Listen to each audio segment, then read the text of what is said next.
and welcome to episode 10 of the Tea and Possibilities podcast. I'm Nikki and this is a podcast all about knitting, making and crafting on the south coast of England here in Southsea in Portsmouth. You can find me online at hippie_Nikki on Twitter and Instagram, and I'm Nikki Hippie on Ravelry. I almost forgot who I was then, but it's definitely Nikki Hippie.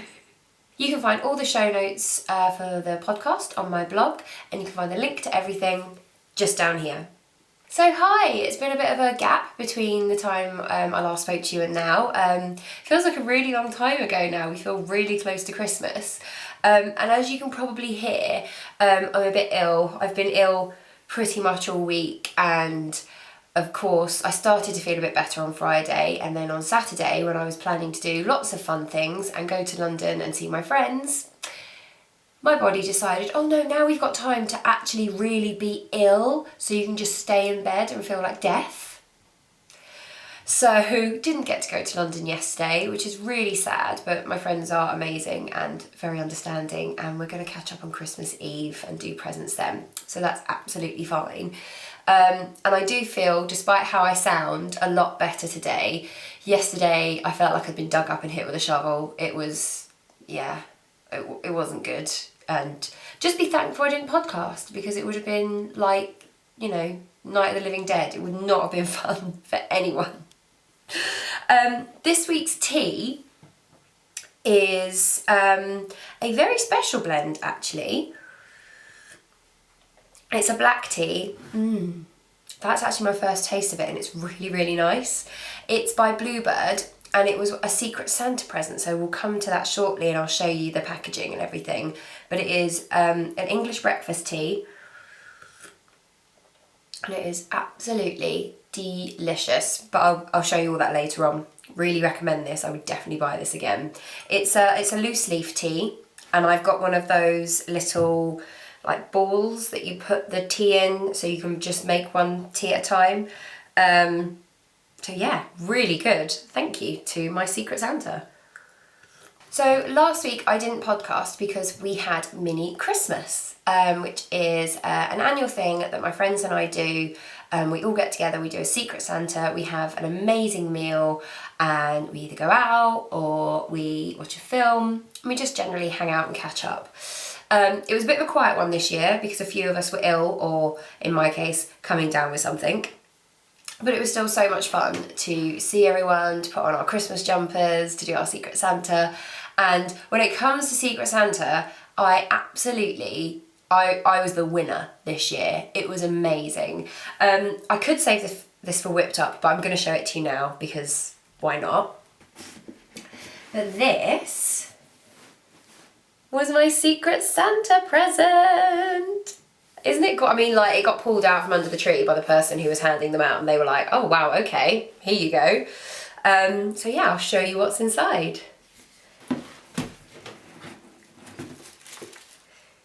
So first up, because obviously everybody knows I absolutely love tea, this is the tea that is today's tea. It's by Bluebird Tea Co-Mixologists, and it's their Great British Cuppa. It's their black English breakfast, and it is Indian Assam black tea, Ceylon black tea, and Chinese Yunnan tea. I don't think I've ever heard of Bluebird before. I think I probably have and just forgotten. But this is really, really good. It's loose leaf, as I said, absolutely delicious. I would definitely buy this again. In fact, I'm really wishing that I had a big plate of like scrambled eggs on toast to have with this. But yeah, I really, really love this, and I would definitely buy some more from them, so highly recommend. And I got some candles. As you can see, I have used a few. It's rattling around in there. But they smell amazing. And I've got a Yankee Candle advent calendar. You know how I feel about scented candles. I absolutely love them. Oh, they're so good. As you can see, we have decorated for Christmas. We've got our tree up and everything. And I love having candlelight at this time of year. And I've got one of those, my mum got it for me last year, the little porcelain sort of saucer. And you put a tea light on it, and then you put this little porcelain dome over the top. And when it's all lit up, all these like designs around the edge just light up beautifully. And that's what I use those in. So that's really nice. And then this is why I think that my person may have gone slightly over the budget, because I got more, if you can believe it. I got yarn in a really beautiful colour. Blues and greens are my colours, so this was definite good buy colour-wise. And this is Wendy Fleur DK, which is 44% cotton, 28% tencel and 28% acrylic. So there's that to go with, rustle, a sock book. If you've seen any previous episodes of the podcast, you know how I feel about socks. I desperately want to knit them, and I keep trying. I haven't tried for a few months now, but every time I try they come out really badly. So I'm thinking, this is DK weight, I might have a go at knitting myself a nice simple pair of bed socks, a bit thicker, maybe even welly socks, just to get the hang of it, and then go down to sock weight yarn. Because I'm wondering if it's because they're so tiny, I don't know. But I'm going to have a go, because there are some really beautiful patterns in this book. It's called Knit Socks, 17 Classic Patterns for Cozy Feet, and it's by Betsy Lee McCarthy. And, oh, there's a quote from the Seattle Post-Intelligencer. A start-to-finish approach to sock knitting, suitable for beginners or experienced sock knitters thirsting for more designs. And there's so much information in here about the ways you can do them, DPNs, magic loop, etc. All loads of tips for making sure there's no holes when you pick up the gusset, and starter stockinette socks. So this is really going to help me with my goal next year of knitting socks. So yeah, massive thank you to my Secret Santa, who knows me very well and got me the best present. I was so excited because I opened it up and there was like, oh, candles, oh, tea, oh, yarn, book. I was thoroughly spoiled, and thank you so much. That was really, really kind. I love you lots, thank you. Other things I've been up to this week include, as I said, decorating the flat. We've got some, these are my stockings that I made last year for Rich and I. You probably can't see them that well. Some tinsel, and got the tree up. We're going to put we've made loads of paper chains, and Rich is back for the weekend. He's been working away most of the week, and he's that bit taller than me, so he's going to help me put them all over the ceiling, because grotto or bust, guys. I am absolutely not the kind of person that puts up a tree and is finished. I want tinsel, I want paper chains, I want stuff everywhere. I want it to feel, I want to walk in when I get home and it just to be a glittery explosion of gorgeousness. So we're working on it. And in other December news, I have put my blog on hold. I find this time of year, no matter how hard you plan, can get really, really crazy. And I always get sick at some point, which is just awful, because there's loads to do and you feel awful, and you end up giving up on certain things. So I decided, as I think I do every year, so I don't know why I don't just make this an annual thing, that for December I'm just going to pause the blog, because on top of everything else, trying to write a blog, 2 blogs a week, I don't need that added pressure. I blog because I love it, and I don't want to put up substandard work just to get something out there. So if you do read the blog, thank you. But if you don't and you're curious, that's why there's not going to be much up in December. In other blog news, my blog is actually up for an award for the UK Blog Awards. I will put a link in the down bar if you would like to vote for me. I would really appreciate it. If you don't read the blog, that is absolutely fine, but thank you. Well, if you sat through all that semi-coherent blather, thank you so much. If you are a new viewer, I don't usually go on that long before diving into the knitting, but you know, I have been away for a week. I'm trying to get back on the horse here. But thank you very much, and now let's move on to Whipped Up.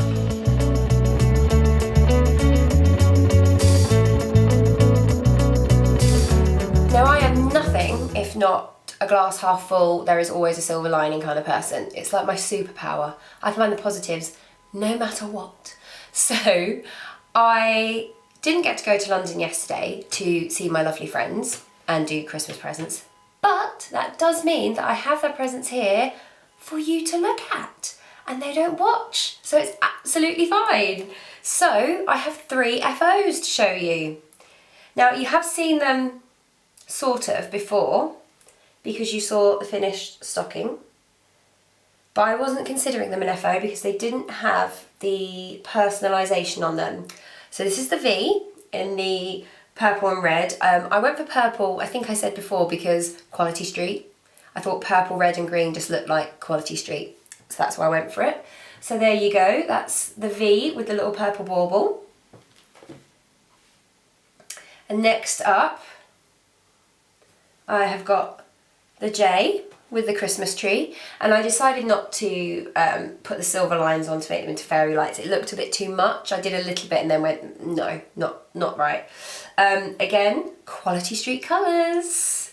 This one is actually going to be in the same home. It's for a couple as, oops, I'll just put that one down. I don't actually have enough hands to hold them both up together with this one. So they've got the same colours but in reverse. This one's got red and white stripes with purple heel toe cuff. And this is an A with a Christmas pudding. So that is 3 FOs done.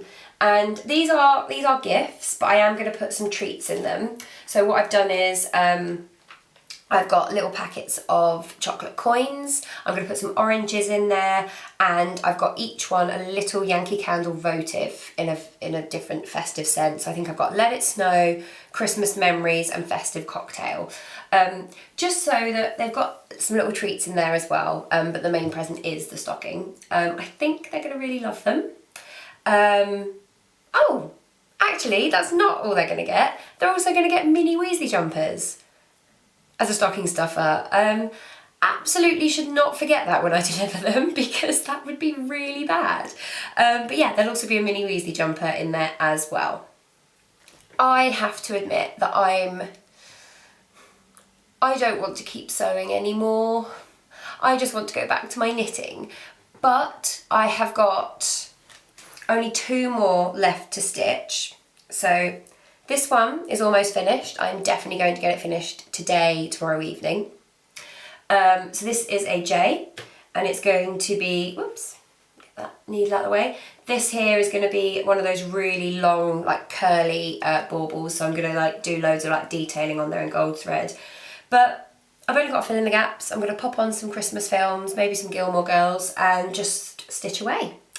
The other one is the one I was having problems with. And I sent it over to Vicky of Vicky Bird Designs, who is absolutely lovely, and offered to have a look at it. And she pointed out a couple of things that I was like, well, yeah, duh, why did I not know that? Like, but it's one of those things, I think, that you're looking at it for so long, you see what you think should be there instead of what it actually is.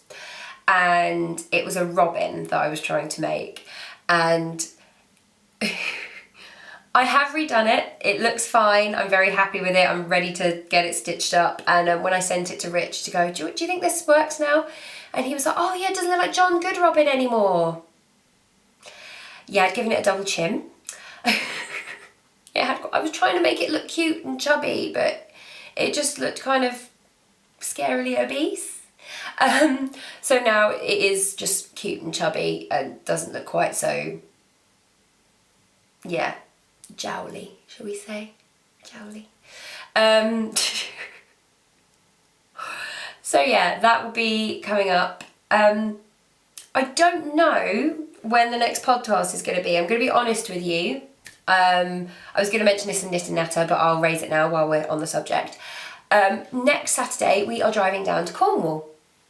So I will not be able to do any podcasting while I'm there, because we'll be staying with Richard's family, we'll be seeing lots of people, there's not really going to be the time or the space, frankly.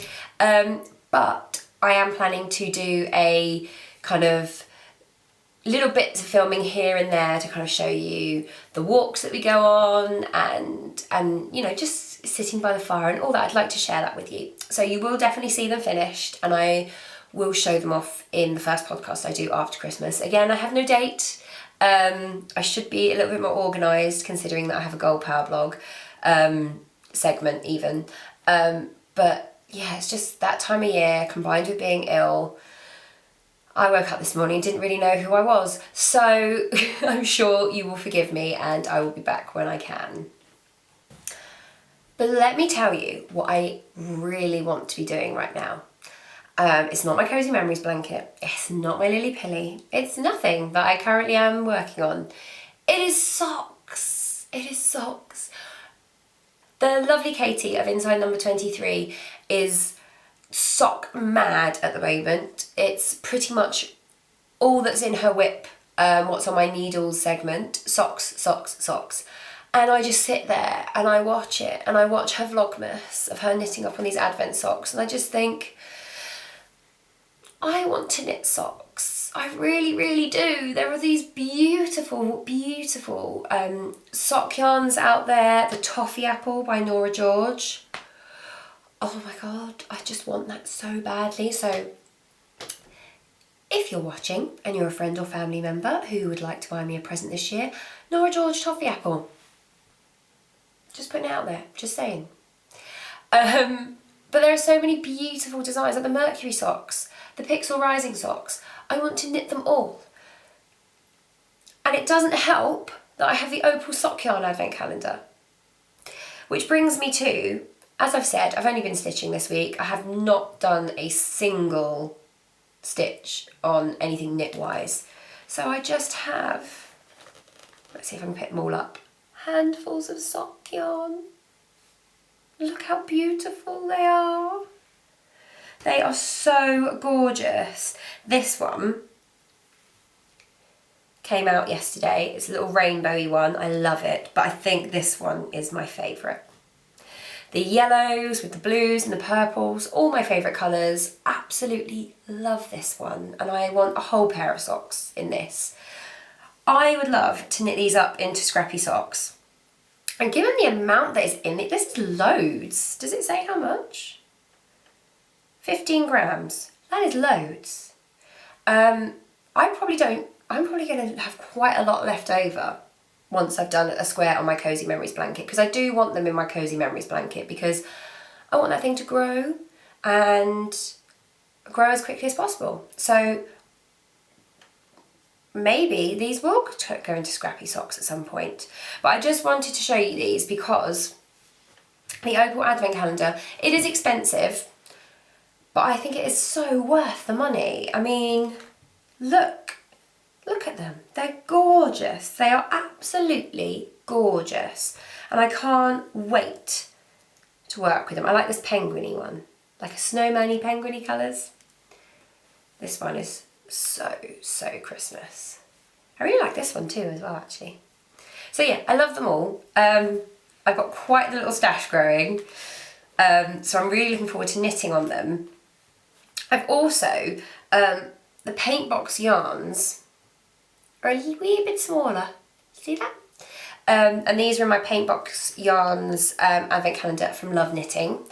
These are not in traditional Christmassy colours, which is great. Also, I really like how simple the ball band is. I just think that's really cute, and just the colour does all the talking. Again, I haven't made any baubles out of these. I am going to be putting these away from the ornamentalong next year, so they will become baubles. But I have, I don't know if you've ever noticed, usually up here I have a little glass cup where I put ends of mini skeins in, just as a little decorative thing.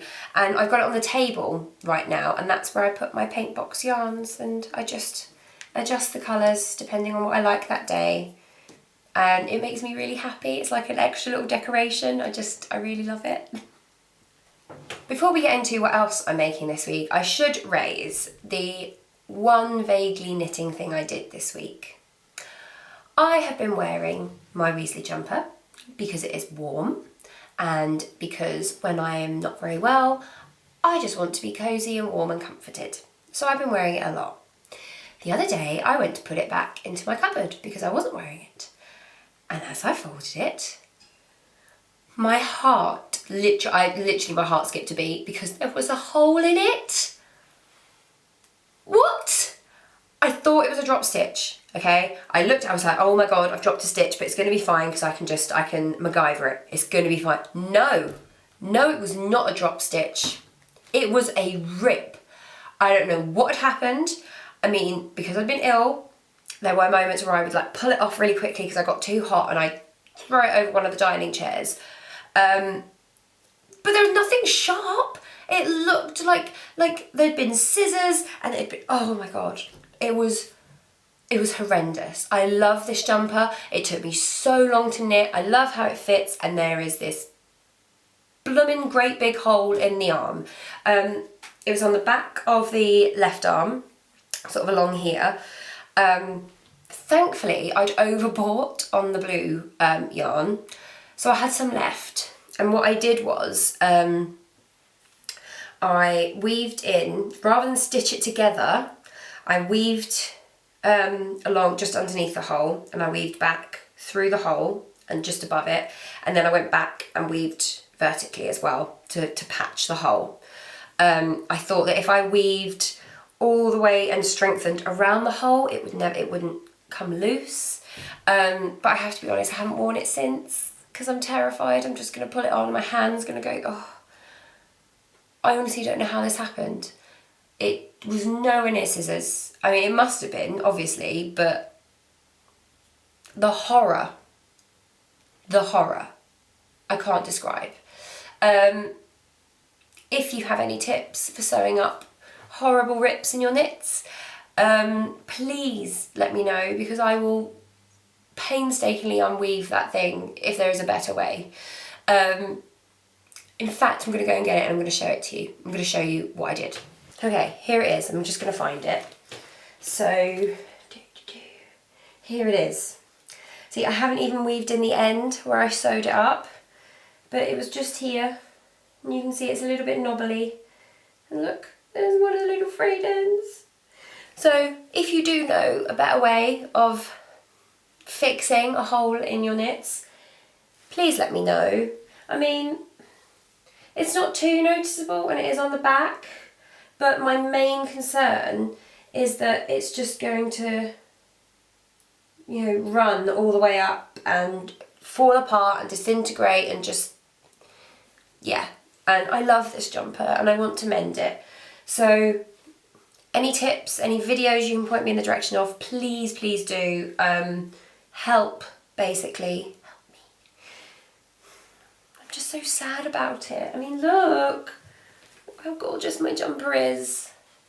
Look at the horrible hole in it.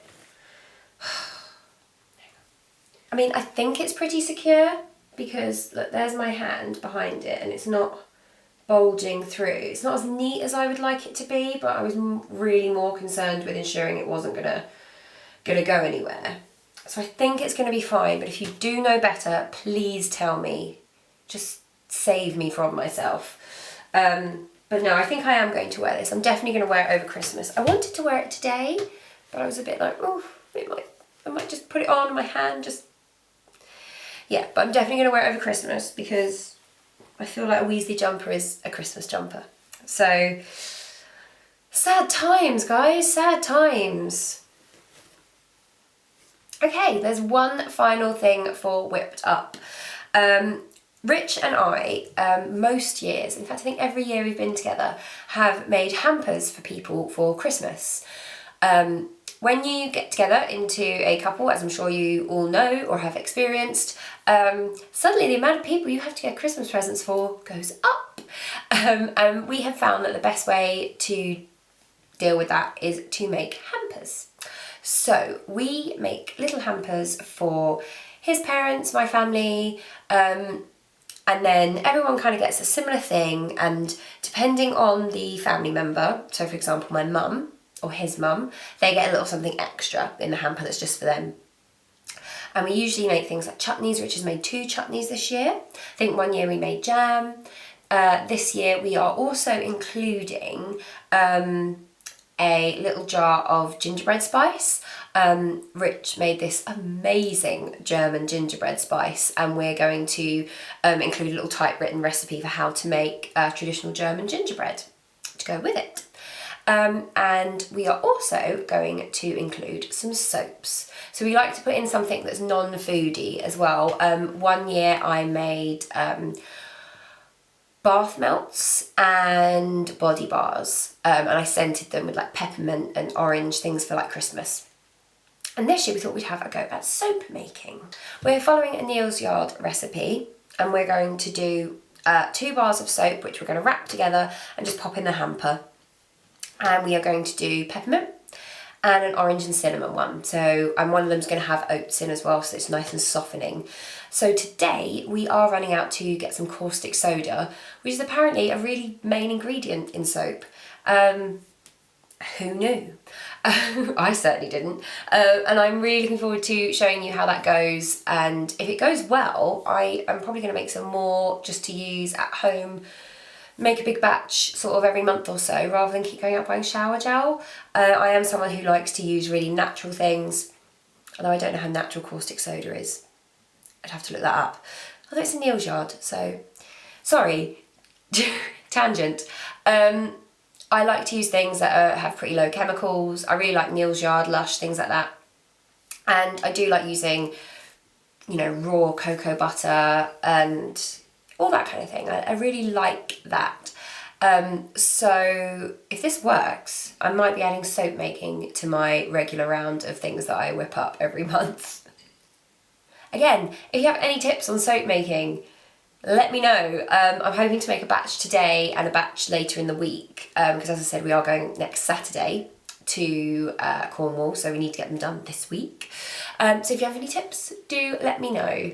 I would really love, particularly on the peppermint one, to swirl in like some red colouring. I don't know if food colouring is safe. Again, it's something I'm going to have to look up, because I think that would make it look like candy canes and it would look really pretty. If you've got any advice on doing that, or just want to tell me don't do that because it's going to look awful, do let me know. It'd be really, really good of you. Thank you. And now let's move on to goal power.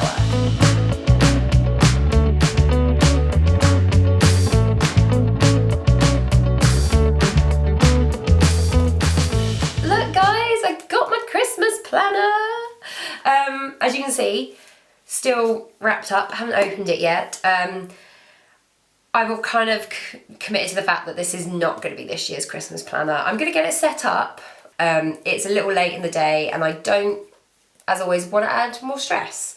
So this is going to be something that I work on when I have some time. And I want to work on it now because I think things come up during Christmas that you don't necessarily remember when you're coming up to the next Christmas. So things like, don't book up every weekend, Nikki, because you're going to get sick on one of them. You always do. Don't do that. So things like that are going to go into this planner. Something else that I really want to do for next Christmas is I would like to put a little bit of money away every month. Just put it away into a completely different savings account, and that will be my Christmas money. That means that when I come to buy presents, I will take it out of there. When we have to spend money on the meal we always have for mini Christmas, that will come out of there. You know, travelling to Cornwall, petrol money, travelling, all that kind of stuff will come out of the Christmas fund, because it can get an incredibly expensive time of year. Because I don't know about you, but I think about presents and I don't always think about the hidden costs, like contributing to food, travel, all that kind of thing. I never think of that. And it really does mount up. And even if you're only thinking about presents, even if that's the only expense you have, that's really expensive. So I'm hoping to get together a fund for next year just to make it a little bit easier so that you don't have that point halfway through the month where you go, need to sit down and think about money. So that's my plan for next year, and that's going to be one of the first things I put in here. I'm going to put in a little list for every month so that I can fill in every month how much I put away, and then when I come to about November time I will have my total, and then from that I can go onto the next page and work out a budget. How much am I spending on presents? How much of this is for food? So here I'm also going to log how much I spent on food this year and all the hidden costs, like petrol, like train tickets, all that kind of thing. I'm going to log in here so that next year I'm really, really prepared. Something else I'm going to do in here is create a list of nice things to do. I think we get so caught up in, gotta do this and I've got to do that. And every time I do something nice, I'm going to make a note in here. So things like decorating the flat. I really enjoyed that. So I'm going to make sure that I put it on my nice to-do list, because then I will know next year, make time for this. Don't do it in little pockets of time, which is kind of what we've had to do this year. We haven't finished putting up the paper chains. Carve out half a day to just do the decorating because you love it. We're also going to try and go ice skating while we're in Cornwall. I've never been ice skating, so I might not love it, but if I do, it's definitely going to go on the nice things to do list. I want to make Christmas as stress-free as possible and just fun. Baking gingerbread is definitely going to go on this. Yeah. Something else that's going to go in here. I don't know if you've made hampers before, but because we make them every year, the hardest thing is always finding the actual hampers. So that's something else that's going to go in here, because I never remember until we go, right, we need to get hampers to put this stuff in. Can't find them anywhere, can't find them at a decent price. So that is a reminder that's going to go in here. I'm going to jot down the places where I've seen them, things like that. And I might even, in January, if I see any on sale, buy them and put them away, just to make life easier. Because isn't that weird that that's the hardest thing about making a Christmas hamper? Finding the hamper. You can either pay ridiculous amount, like more than what you've paid to make the contents, or you have to get something really rubbish. We found some really nice ones from Clinton's Cards this year. So Clinton's Cards is going to go down in there as an idea for where to get them from. But yeah, so all these kind of things, because it's so easy to forget all the things that made things stressful, like, oh, I left writing my cards too late, so I need to put a reminder down not to do that this year. Things like that. So even though it's not going to get used this year, it is going to get used this year for next year. So I really recommend that. I think it's going to make life a lot easier next year, particularly when it comes to timings, because I always think I've got loads more time than I actually have, because I do this thing where I just forget that I have a job and have to work 5 days a week, and just think that I can do all these extra million things and never quite works. So I'm going to be a lot better next year thanks to my trusty Christmas planner. Something else that I'm working on at the moment is figuring out my goals for next year. And I have several. A couple of them are finance based. I think I've mentioned before that Rich and I are saving up for a deposit for our first home. And to be honest, the last few months I've kind of let that slide. I've still been saving, but at the first 6 months or so of the year, I was really, really focused on it. I would check in every week on what I'd spent that week, and is that going to mean that I can meet or miss my financial target for the month? I would check in every month, and if I could save a little bit more than the usual amount that I was having come out of my account, I would. And I was really, really focused, and it made me much better with the money that I was spending on a daily and weekly basis, and meant I was saving potentially most months a little bit more, which was great. And then I suddenly I don't know what happened, but I got out of the habit. So I really want to get back on that this year, and I'm going to work out what the minimum is that I can save every month. So I'm going to set myself a target. This is where I want my deposit to be at the end of the year. And I'm going to do my very best to fulfill that target and hopefully exceed it. I know that some people are like, oh, you shouldn't really talk about money, but I think that it is really good to talk about the fact that you can't magic up a house deposit out of thin air. It does take a certain amount of, I can't have that because I'm putting this much money away. I think it's really good to be honest about that, because it is doable. It is totally doable to save up a large amount of money. You just have to figure out what works for you and just be a little bit more frugal. So that is one of my goals for next year, is to get all my financial ducks in a row. Something else I want to do next year is get a lot more confident driving. I've had a driver's license for 4 years now, and I don't really drive. I hate driving. I don't really, people cut you up, and I don't like it. But it's not fair that leaves Rich to do the majority of the driving. So, or pretty much all of it, let's be honest. So I want to get a lot more confident driving. That is something that I'm going to do. And again, instead of it just being a goal, it is something I'm going to check in on weekly. So I'm going to set myself a goal of every weekend, I'm going to drive somewhere. Simple as that. I'm going to drive somewhere. And then by the end of the year, I'll be a much more confident driver. And one of the other things that I'm ready to share at the moment, there are a few more that I'm still working on, but I want to go to some fibre festivals. Rich and I are talking about going to Edinburgh Yarn Festival because it's my 30th next March. And we're talking about doing that for my 30th and making like a week of it. So potentially I'm going to Edinburgh Yarn Festival. We are yet to finalise the details, but I will keep you posted. And I'm thinking Fibre East, Unravel, they would all be great ones to go to as well. When I say I'm working on some goals, I mean, I'm not kind of trying to think what they are. I know what they are, but I'm still figuring out how they're going to become goals. Because for me, it's useless to start the year going, I'm going to do this, this, this, and this, and then just leave it at that. I like to have goals that are part of my bullet journal, that appear on my calendar. Instead of just saying get confident driving, my goal instead is to drive somewhere every week in 2017, because the result of that will be that I will be a more confident driver.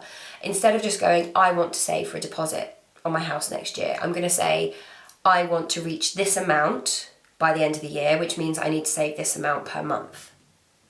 So that's what I mean when I say I'm working on goals. If there's no way, if it's something really airy-fairy that I can't pin down, then I don't really want it as a goal, because I'll just get to the end of the year and go, oh, I didn't do that, because there wasn't any way for me to deal with it every single day, every week, every month. And without that regular check-in, things just don't get done. One final thing I'm going to do in 2017, and is going to make, I think, a pretty regular part of the podcast, is the wardrobe project. I have talked several times about the fact that I feel a bit meh with the way I dress, and I really want to feel myself in my clothes. I want to feel really powerful and really just me. And again, I was thinking about that the other day on my lunch break, and I thought, that's great, but that's an airy-fairy goal. That's kind of going, I just want to feel more confident in how I dress, and I want to dress better. Okay, but some people will take that and run with it. For me, I'm not a naturally stylish person. It's not something that I've ever really done. I've got friends who are amazing and have a really recognisable style and throw these amazing outfits together, just like, whatever, this is me, and it looks great and it looks them. I don't have that, and I kind of thought, I need a way of having that. I need a way of pulling this together, hence the wardrobe project. So to do this, I'm going to get myself a little spiral bound artist notebook, just from Smith, something fairly cheap, and in that I am going to work through Colette's Wardrobe Architect. That will be step 1. Thereafter, I've set myself some steps.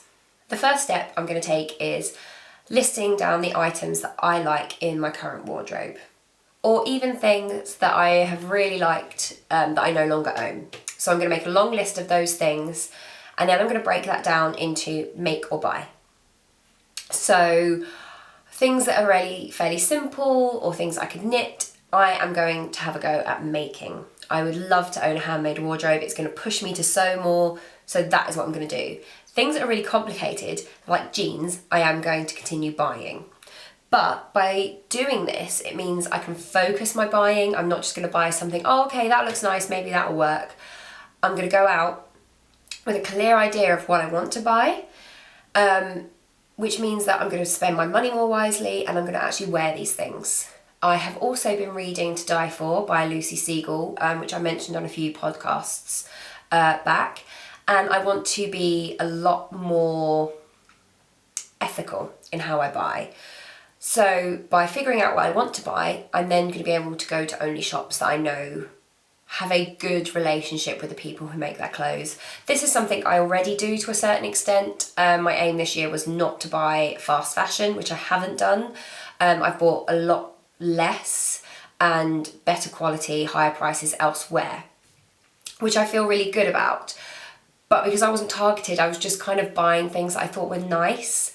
So I want to be a lot more targeted this year coming. Once I've got the items down, I want to figure out colours, because there are a lot of colours that I love that I don't wear or that don't suit me, things like that. So I want to figure out the colours that I like and that suit me and that I enjoy wearing. So that'd be step 2.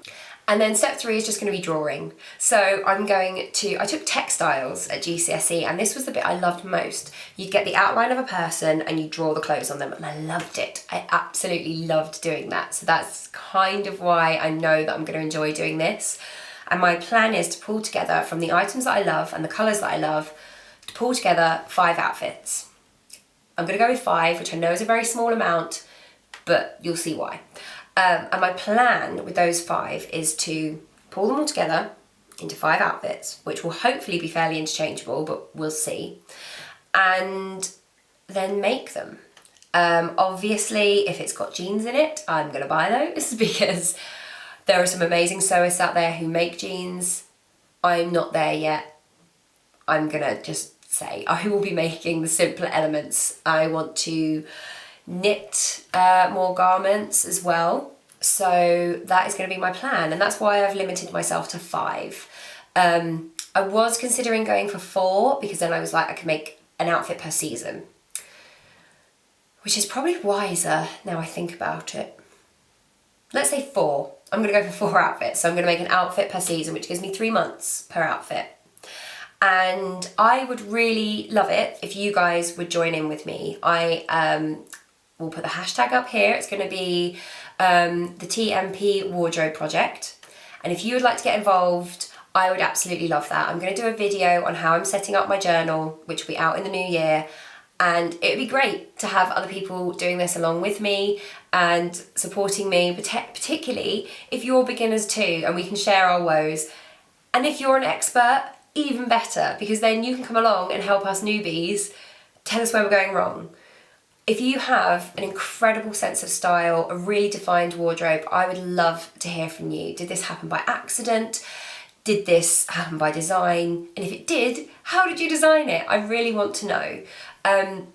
This may sound to people who aren't quite so list driven as me as a bit mad. You know, planning your wardrobe on paper before, doing it. Why don't you just go out and buy the things you like? It doesn't work like that for me. I'm just not very good at it. And hey, if maybe you've been thinking that you feel a bit lackluster and you don't know where to start, maybe this is for you. I would really, really love you to get in touch and get involved. I'm still kind of trying to figure out how to do that. I think I might start a Ravelry group. Let me know if you think that's going to be of use, because there we could share pictures, share ideas, and have a chat and go there for help and support, and frankly a really big round of applause when you finish something and do really well. So that's what I'm planning for the new year. And now that I've waxed lyrical for ages about the various ways in which I'm going to set goals and projects for the new year, it's time to move on to knit and natter. I have a lot to cover in today's knit and natter. Some more stuff about the new year, some projects that I would like everyone to get involved in, and some news. So why don't we start with the news? This week that you are viewing this podcast is my last week in my current job. I have a new job and will be starting that in the new year, and it's in London. For those of you who don't know, I'm originally from London. I moved to Portsmouth at the beginning of this year because Rich had a job down here. And in this past year, Rich has gone freelance, and a lot of his work takes him to London. I miss London. All my friends and family are there, and I have been thinking for a while that it'd be nice to go back. I got a fantastic job offer, so that's where I'm going. So this is probably one of the last podcasts you'll have that will be from the south coast of England in Southsea Portsmouth. I'm really excited. I cannot wait to start a new adventure. I cannot wait to be back near our friends and family. I think it's going to be really good for both of us. We are going to be doing a bit of back and forth, just because we'll have a lot of packing to do, and you can't exactly do that over the Christmas holidays because I don't want to lose my mind, frankly. I don't want to end up crying in a little ball about how much packing I have to do on top of wrapping and cards, and no. So yeah, there may be a little bit of upheaval with the podcast. It may not be weekly until about February, depending on settling in and doing all the packing in Portsmouth. But yes, most of the next few podcasts are going to come from London. So I'm really excited. I'm really happy to be back near lots of amazing knitting shops, and I'm going to be near Unravel, so I'm definitely going to Unravel next year. Definitely. So hooray! Generally, I feel like 2017 is going to be amazing. I'm really excited about the wardrobe project, and I hope that you guys are too. You're excited to see it happening here, and that you're excited to hopefully get involved. I would absolutely love for you to get involved. But there are a couple more projects that I would like to kick off. The first is a hashtag project, and it is hashtag tea and possibilities. And what I want to do with this is I want to share what you're working on. It doesn't have to be knitting, crochet, yarn, doesn't have to be anything like that.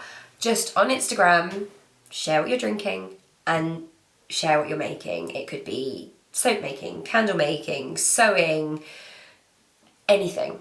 I just want to see what you guys are working on. So whenever you're making something, even if you're not drinking tea, I'm not going to hold it against you if you're not a tea drinker. Hashtag it tea and possibilities. I would love to see what you're working on. Finally, I am launching my first KAL. I'm probably being a bit ambitious with this because it is a year-long KAL. Bear with me. I'm still working out the details. This is part of the reason I think setting up a Ravelry group would be a really good idea. So that is something that's coming down the pipeline. But it's going to be a year-long knit-along, and the idea is that in this year you make 4 things that you love. The inspiration for this is, I don't know about you, but 2016 was rough. I mean, there were some political choices that caused a lot of upheaval. There were really saddening deaths. A lot of my heroes died this year, and I know that sounds weird to say, like, that actually really hurt, but these are people that I've long admired. And so yeah, that was really sad. On a personal level, I've done a lot of moving. We've had a lot of personal upheaval, and I'm ready for 2017, and I feel like because 2016 was so rubbish in so many ways, 2017 is going to be amazing. But I'm not just going to sit back and wait for 2017 to be amazing, I am going to make it be amazing. So that is why I am launching the Best Year Ever KAL. So, what does this mean? This means that this year you have to knit 4 items. They can be big items, they can be small items, they can be garments, accessories, frivolous. You can knit a narwhal, whatever you want to knit, as long as it makes you happy. It has to be something that makes you happy. I considered stipulating that it has to be for you, but I'm not going to, because some people get a great deal of joy from making things and giving it to someone and seeing the look on their face. I don't mind what it is, who it's for, it just has to bring you joy in the making of it. So that's part 1 of this KAL. Part 2 is a little bit different. Because the knitting community is such a warm-hearted community, I want to bring that element into this knit along. So I am introducing a pen pal segment. I will set up the Ravelry group. Look, I've just decided to set up a Ravelry group. I know I said earlier, like, do you think I should this is probably the only way that it's going to be possible to do this. I will set up a Ravelry group with all of the information on there, and if you would like to be included in the pen pal segment, you do not have to be, but if you would like to be, that is where you will get all the information. My thinking was we can pair you guys up and you can swap cards and letters throughout the course of the year. There is no rule about how many you have to send or anything like that. And then at the end of the year, I'm hoping there will be prizes. So I'm going to arrange prizes for you guys for everyone who took part. I don't think it's going to be a finished object thing, because I just want you to get joy out of the things you're making and the people that you're writing to. I don't want it to be about, oh God, I have to madly finish 4 items before, it's clock strike midnight on the 31st of December 2017. No, just taking part gets you an entry. You do not have to take part in the pen pal element. I would love it if you did. But for me, that is kind of like, if you don't win, it's okay, because you've done these 4 things and you've made a friend and you've had lots of happy post. Because I don't know about you, I love getting happy post. I hate getting those brown envelopes that are like, oh, here's your bill, or you need an eye test, or you really need to come to the dentist. I want a handwritten letter. I want to hear about your day. I want to hear about when it got warm enough for you to take off your knits and go out and enjoy the sunshine. I want to hear about the first snow. That's what I want to hear. And I think that the combination of knitting things that bring you joy and building your community and making a new friend is going to help make it your best year ever. So if you would like to take part in the best year ever cow, please let me know. I will leave a link to the Ravelry group in the show notes, because apparently it's happening, guys. Apparently it's happening. So if you would like to get involved, please leave a comment. Please email me via my blog, anything like that, and just let me know. Thank you very much. So I've got a really busy day ahead now. It's quite early. I say quite early. It's early for a Sunday. We had to go out and find this caustic soda. I'm going to make some soap. We're going to eat. We're going to tidy the flat, because podcasting causes carnage. Who knew? And then we are going to settle down and hopefully watch some more Planet Earth 2, which is brilliant and I love it. And I hope all you guys are watching it too. If I have been overexcited, froggy, my apologies. But I'm just so happy to be here. I've had a lot of good news this week. I'm excited for Christmas. I'm excited to move back to London. I'm excited to start a brand new chapter, and I'm excited to kick off a bunch of projects with you guys. So I will see you when I see you. I nearly said next week, but it's not going to be next week because I'm driving to Cornwall. But there will be some festive vlogs up, and I will definitely see you after Christmas. Take care, have a lovely week, and I will see you next time for another cup of tea. Bye!